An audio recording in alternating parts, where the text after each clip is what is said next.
está a Rússia. A Rússia se abre para a entrada do capital estrangeiro, sobretudo o capitalismo. Forte. Professor, mas não era um socialismo? Era, mas aguarde. Quando esses capitalistas entram com as suas empresas, suas indústrias, tecnologia, estão dentro, Lenin fecha e diz assim: já aprendemos o que é tecnologia, já fizemos escola, agora se vocês quiserem se retirar, a Rússia é socialista. Foi um grande golpe a NEP. Recuperou a economia, a Rússia vai se tornar uma das maiores potências do mundo. Em 1923 é criado a URSS, a União das Repúblicas Socialistas Soviéticas. Ou seja, todos aqueles países que estavam ao redor da Rússia passaram a perceber a importância da Rússia e passam a agrupar-se. Algumas delas, mais tarde, inclusive, foram à força. Em 1924, Lenin morre, o grande idealizador do paz, pão e terra, conseguiu fazer isso, retirou a Rússia da Primeira Guerra Mundial, agora a Rússia é um país socialista, ele morre. Existe na Rússia, portanto, um socialismo que não tem eleições diretas, como vocês conhecem. Lá, que o partido elege o seu representante. Dois grandes representantes surgem, Trotsky e Stalin. Não tem eleição direta, é indireta. Como Trotsky era muito próximo de Lenin, seria o mais adequado. No entanto, quem ganha é Stalin. Trotsky é obrigado a fugir, vem morar no México e é assassinado, possivelmente a mando de Stalin. Começa então uma nova forma de socialismo, o socialismo stalinista. Um ponto importante é criar os planos quinquenais. A cada 5 anos quinquenais, dá-se um privilégio para algum tipo de modernidade. Pode ser na indústria, pode ser na agricultura, pode ser na educação. Esses planos quinquenais serão duradouros. Alguns outros países tentaram fazer isso por aí afora, inclusive o Brasil, no governo do FHC, criar um momento para crescimento do país. Não nos moldes, claro, do stalinismo, não podemos esquecer isso. A Rússia cresce, Stalin agora é o governo. Stalin vai se tornar um poderoso e também um dos maiores assassinos da história. Nesse meio tempo, surge o poderio. Esse poderio é importante dizer. Quando a Primeira Guerra Mundial acabou, quem perdeu mesmo foi um grande perdedor, a Alemanha, grande perdedora da guerra, assinou o Tratado de Versalhes. Era 1918. Em 19 o tratado. De 19 a 29, por incrível que pareça, o país que mais cresceu foram os Estados Unidos. Os Estados Unidos da América. Pois é, agora eles serão potência.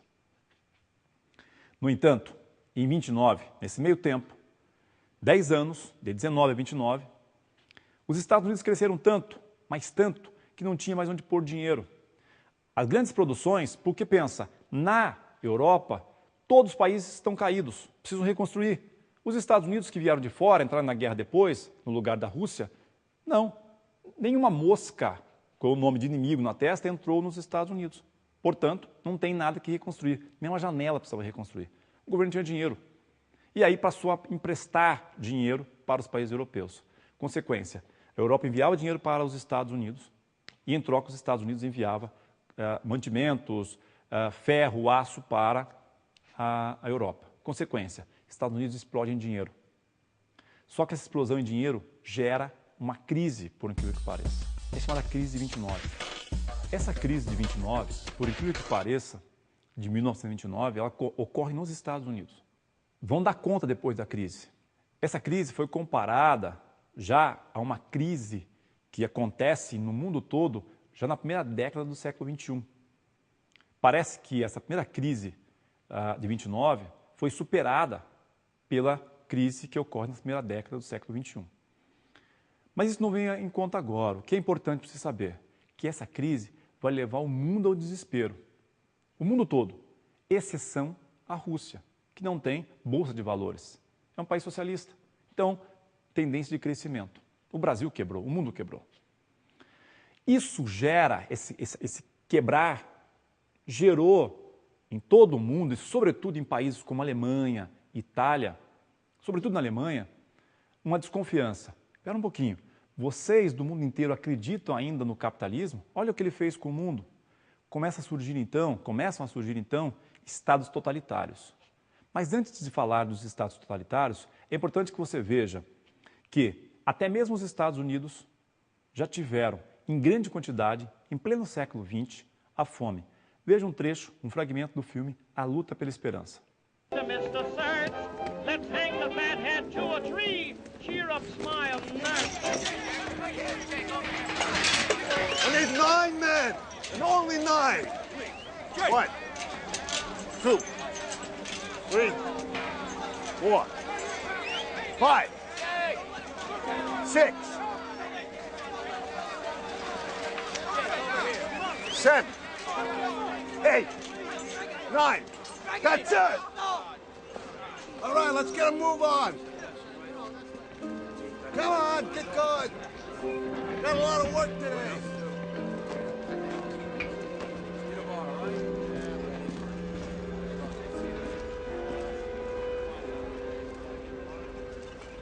Professor, mas por que é que essa crise de 29 atinge todo mundo? De onde ela vem? Como é que você falou agora há pouco que, tendo dinheiro, os Estados Unidos tinham muito dinheiro e mesmo assim quebraram? Aí está a questão.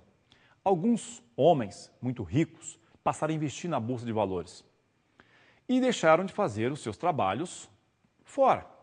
Ou seja, investimento na Bolsa, um grupo passa a investir e passa a ganhar muito. Ao redor disso estão aí aqueles que precisam trabalhar. O que acontece? Quando tem esse tanto de dinheiro, e não precisa mais trabalhar, algumas pessoas passam a criar, inventar, inclusive, formas mais menos agressivas de viver, ou seja, ficam mais tranquilos e deixam de investir. Enquanto isso, lá na Europa, os países europeus, quebrados pela guerra, começam a investir. Agora pensa, se na América, Estados Unidos, não tem mais investimento, eu estou com dinheiro guardado na bolsa, eu tenho estoque nos meus produtos, tenho lá arroz, tenho lá feijão, tenho lá milho, tudo estocado, os europeus precisam, vão comprar. Mas a Europa também se levanta e passa a não mais precisar da América. O que acontece? Um dia, alguém diz, americanos, estadunidenses, não precisam mais comprar os seus produtos. Os americanos entram em pânico, estadunidenses. Por quê? Porque os seus estoques estão lotados. Vão vender para quem? E aí começa o grande desespero. A crise nasce daí. Temos estoque, temos dinheiro, mas ninguém compra mais. O dinheiro que estava na Bolsa de Valores é um dinheiro que oscila, ou seja, ele não existe em si. Aqueles que perceberam a crise foram lá tirar o seu dólar e investiram em outras coisas. Aqueles que não perceberam, sofreram. E esse sofrimento se deu principalmente pelo povo. Alguém ganhou, mas o povo não. Para recuperar a economia dos Estados Unidos, levou em torno aí de quase 6 a 10 anos, até que há uma recuperação por completo e os Estados Unidos voltam a ser potência novamente. Diante desse fato, da crise, da quebra da Bolsa, o mundo se perguntou, se o capitalismo quebra, então não podemos ter o capitalismo mais. Na Alemanha, como existia um sentimento muito forte de ódio àqueles países que fizeram com que a Alemanha se tornasse um nada, os alemães começam a repensar a sua vida. Em 22, lá na Itália, surge o fascismo. Vem de fascio, vem de feixe. Lembra dos romanos, que os romanos tinham aquelas águias grudadas naqueles feixes? Aqueles feixes de madeira, juntados todos eles, dava o fascio, ou fáquio, tudo junto, não quebra. Mussolini cria essa ideia do fascio, do fascismo.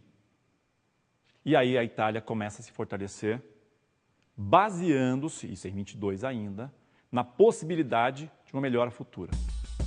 Percebam que entramos agora no totalitarismo, no sistema totalitário.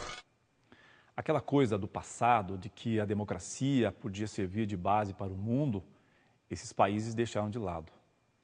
A Itália, já em 22, e agora a Alemanha, em 33, começa a repensar uma nova forma de governar. No entanto, a Rússia, lá sabe a Rússia da Revolução Russa, começa a servir de exemplo para o mundo. O Partido Trabalhista, lá na Rússia, deu certo. A Alemanha, então, pega a mesma ideia. Em 1933, surge o Partido Trabalhista.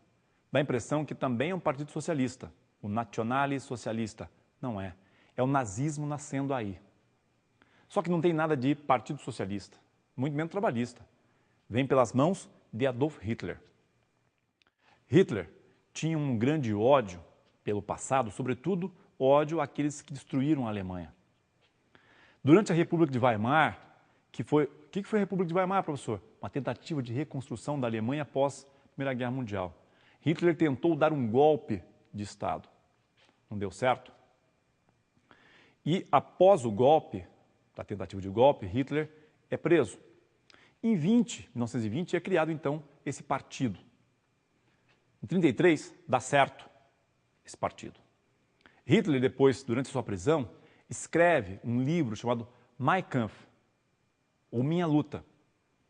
E durante esse processo de prisão, na verdade não foi bem uma prisão, Hitler tinha todas as mordomias necessárias para um líder.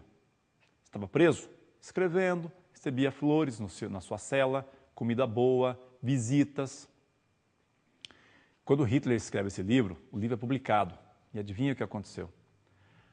Os grandes homens, ricos, alemães, falaram, aqui está a solução. Que solução é essa, professor? A solução da reconstrução da Alemanha. Hitler, então, começa a se movimentar, sai da cadeia e é convidado, imagine você, pelo Hindenburg, presidente da Alemanha, nada mais, nada menos que o presidente da Alemanha, primeiro-ministro alemão, a governar junto com ele. Hitler é convidado a governar junto com Hindenburg. Ele é, então, colocado como um primeiro-ministro. E Hitler entra no governo. E sabe o que acontece? Hindenburg morre. Hitler acumula 2 cargos. Inicia, a partir de então, a sua escalada de poder. O Partido Nacional, aquele que nós vimos agora há pouco, torna-se o Partido Nazista.